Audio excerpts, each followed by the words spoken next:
Et cette question, qui dirige vraiment la 6e puissance mondiale? Depuis hier soir, le Premier ministre britannique Boris Johnson est hospitalisé dans un service de soins intensifs. Il y a quelques semaines, il était fier de serrer le plus de mains possible et il affirmait qu'il ne fallait pas du tout s'alarmer face à l'épidémie. Correspondance à Londres, Brigitte Garambois et Nathalie Hérault.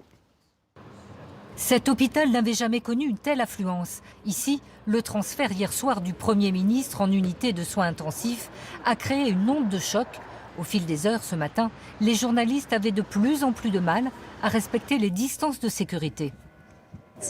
Depuis que la nouvelle est tombée, c'est une histoire absolument énorme. C'est pour ça qu'il y a autant de monde.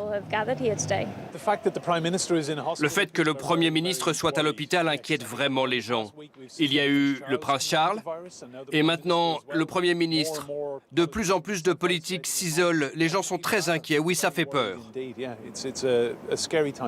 La communication du Premier ministre se voulait pourtant très rassurante. Vidéo de Boris Johnson sur les réseaux sociaux, un tweet hier après-midi encore sur son bon moral, de quoi déboussoler les Britanniques. On savait qu'il était malade, mais être en soins intensifs, c'est beaucoup plus sérieux. On croise les doigts. Ça ne va pas créer de crise au Royaume-Uni, j'espère que non, parce qu'en ce moment, nous avons particulièrement besoin d'unité.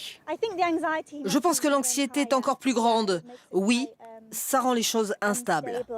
Hier soir, le ministre des Affaires étrangères a donc immédiatement pris la parole. Dans ces circonstances, le Premier ministre m'a demandé de le représenter. La reine, elle, depuis son château de Windsor, prend régulièrement des nouvelles de son Premier ministre. Et la nouvelle est tombée en toute fin d'après-midi. Boris Johnson serait toujours sous oxygène, mais dans un état stable.